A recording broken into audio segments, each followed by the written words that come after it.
Welcome to Studio B. Our current show is Still Roaring 2020. It's real loud out here, but we're celebrating here in Boyertown a variety of things. Come on in the studio, we'll talk some more.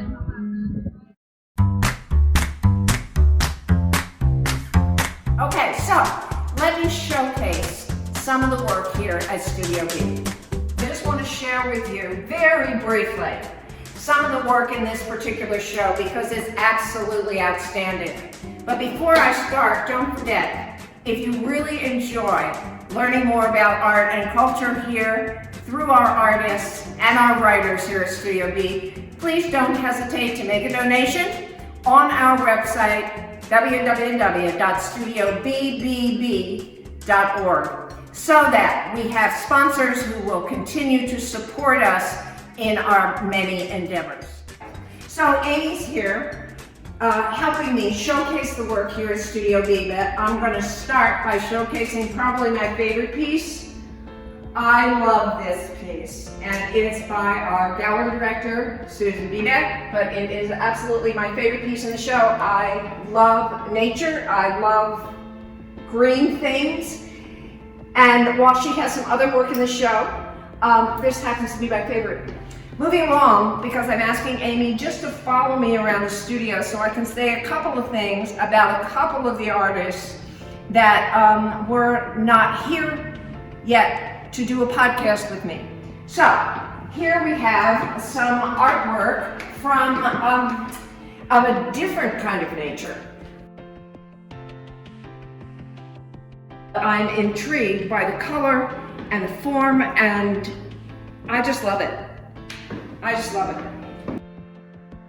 it. These particular pieces are from an artist that I know personally. Her name is Michelle Neifert. This work pops.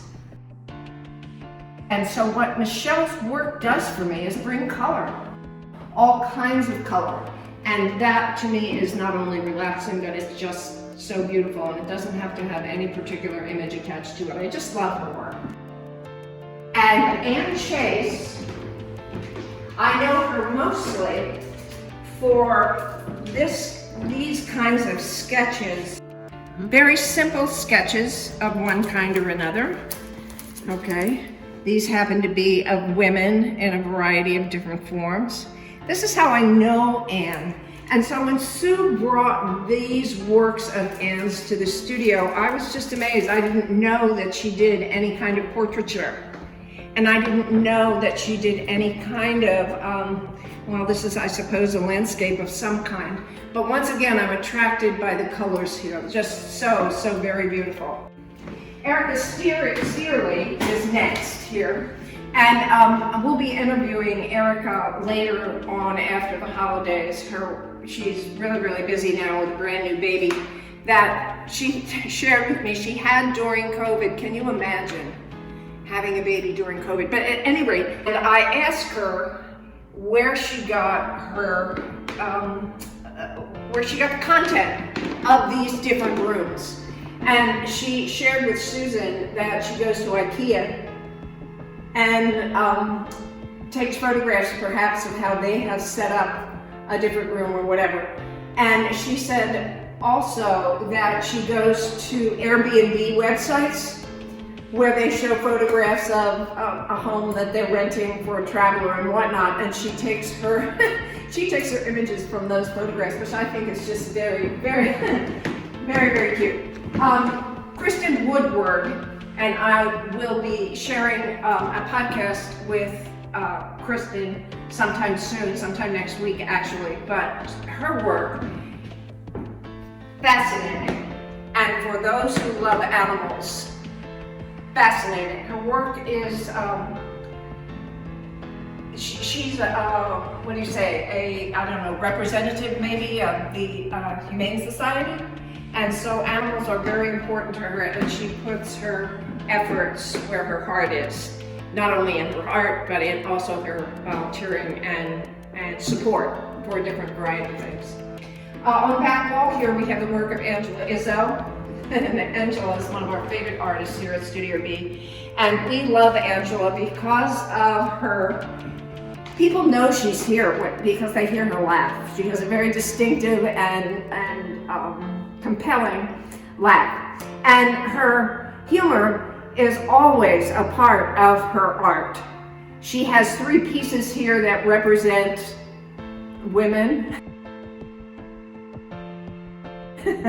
in COVID, during COVID, and surviving all the many challenges that we have during COVID. With getting together with our very small number of friends and maybe having a celebration and emptying a few bottles of wine. And of course, she's in her backyard here raising chickens and, you know, staying close to home, as we all have had to do during this particular quarantine. But Angela's work is all about there's always humor in it somewhere. And she is also always making a statement about women, about their role in life, about what's happening to them, you know, as young women, as they're getting older, as they're having children and dealing with those challenges, dealing with getting older physically and losing, you know, what women were often prized most for, which was their looks. So continuing with a look at Suzanne Fellowes' work. Here, I understand, is her favorite thing to do these days, and that is little watercolor sketches of different places. And there they are, and they're lovely.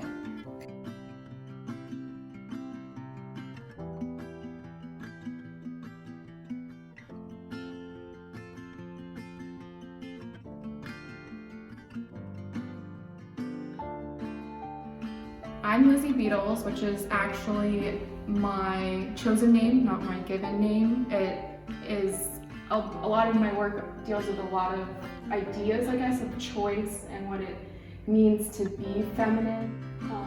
My work definitely has representations of reproductive elements to it and the female form. I often think of what society expects women's roles are, and the having to be married, or women's roles in society, I guess.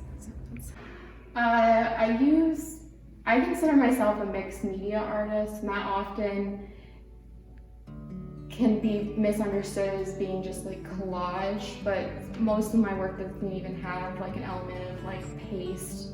It has, I think, of different layers of acrylic paint, but also the paste or plaster or oil crayon, pencil, and different items I make relief prints onto it's a lot about process. A lot of my work, for me at least, is about process, and I like the after product is just layers and layers and layers of different things that are kind of hidden within itself, just because I keep building and building and building. And I just like how raised everything is, and shiny versus flat appearances.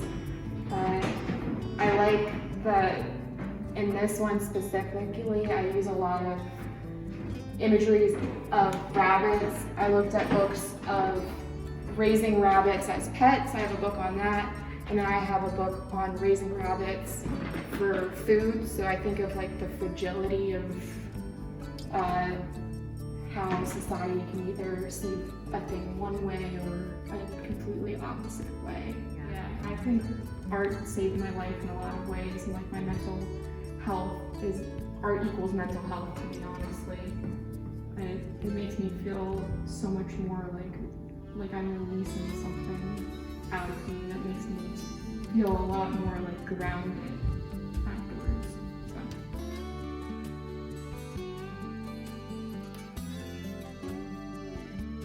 I did do a lot of sculpture that captured divinity and the spirit of goddesses. This one's a little bit armed. She's got an elephant head. I've always been rooted in pottery, so her body is really a vase-like form. We live in a very, very, very rare place and time in the world, in world history. We live in a place where, for the most part, at least white women in middle-class demographic do get to determine the course of their own lives and do have the freedom to decide to be artists and do have the freedom to make almost whatever they want without harassment. These, again, are the pieces that I was making about 10 years ago. I was making them as my mother was dying, and I was thinking a lot about my mother and her ability to nurture our family and take care of us. And I had a show at the Goggle Works 10 years ago, and I was asked to exhibit quite a lot of sculpture.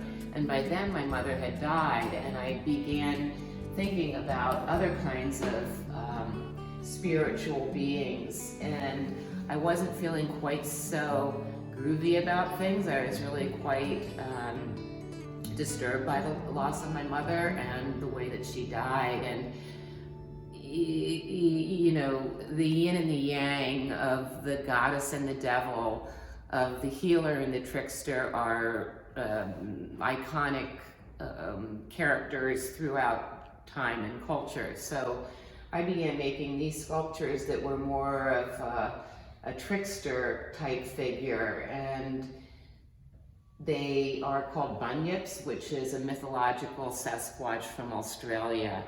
And they had a lot more power. They had anger and even rage. And looking at them now, they remind me a little bit of the Chinese sculptures as well. And I built these by hand in very large slabs and continued to really enjoy them. None of them had been exhibited outside of this one show at the Goggle Works, so I was really happy to be able to show them here. And moving on, what I'm making today are functional pottery, tableware. These are ceramic fermentation crocks. They have fitted lids.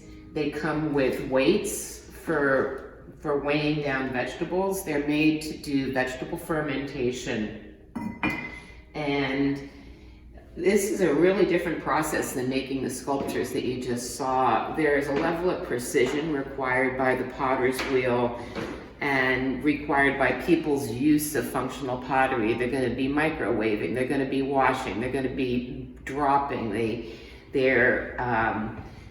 glazes.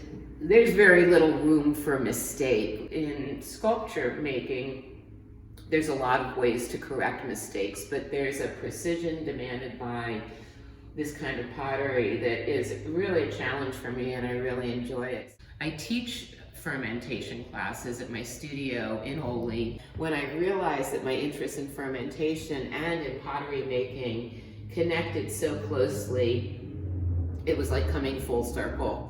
These pieces are stack forms. That means they were thrown in 3 separate pieces and then attached to each other. They're called Fiesta vases. I really enjoy using the bright colors. I use underglazes on stoneware, and once the initial firing is complete, I use a clear glaze to finish them off. The lids of these fit, they're almost airtight. You can just hear how tight they are, and I probably made 30 of them before I really figured out how to do it. And I really get into a groove when making actually all of these with this combed decoration. The comb decoration takes a Zen-like focus, which is inherent in the pottery wheel. In the center of the wheel, there is pure stillness. There's no movement. And as you move outward from the wheel, you know, the spiral, like our universe, begins to spin. So each one is unique with the same basic idea and design. They are called nipple pots, and that is a direct female reference to the lids.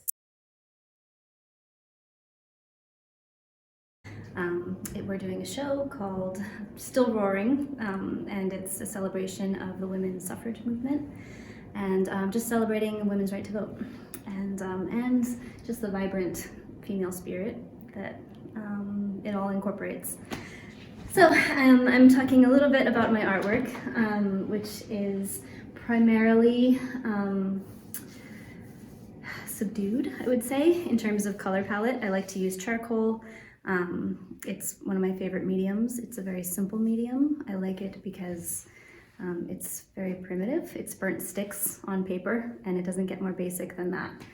And it's very workable. So I usually make figurative work. I really am fascinated by the human body and all that entails, and I thought that some of this would work with this particular show because it very much has to do with the female body and the way that we, ostracize it, villainize it, beautify it, ogle it, whatever, is interesting to me. So there's a lot of figuration. I added some portrait work into it.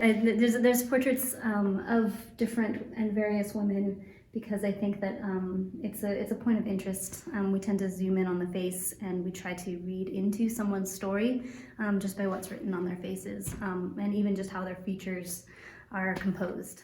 So also for the show I've also included some oil paintings. So it's oil on canvas board, and the main piece that I composed is called Eve of Knowledge, and it's a figurative piece. It's abstract, it's kind of surreal, but it's really about myths and myth making, which I also felt was an important part of this show because I feel like there's power in who gets to tell the story, and it really shapes the fundamental things that we believe. So that's why I wanted to include that one in the show. It very much has to do with what we believe about women, about the female form, about sexuality, about oppression, about so many different things, you name it. That's something that I find to be really important for artwork, is that anyone can walk up and project what they're experiencing, what they're feeling, what they believe onto what's in front of them, and they can see something back in it of themselves, but also of the art, separate from the artist. It's a compulsion for me to explore my beliefs and what I think and the things that I experience in the world, but then it's also my hope that others can interact with it in a completely new or different way. That one. And I love oil paints too. I mean, just to get to the actual making of it, is that I love the buttery nature of it. It doesn't dry right away, it's workable, you can continue to build with it. It's very sculptural. And I like working with a limited palette. I feel like there's more freedom sometimes with limitations, and you can really surprise yourself in what you can make. So, once again, here we are at Studio B with the exhibit Still Roaring 2020. And once again, let me remind you, if you're having a good time learning about art and visiting with our artists, please make a donation on our website, studiobbb.org, because we're having a really good time making lemonade out of the lemons that have confronted us during COVID. We've learned a variety of different techniques of bringing our exhibits and our activities to you, and we want to continue. So please continue to support us here at Studio B. Thank you so much for joining us today.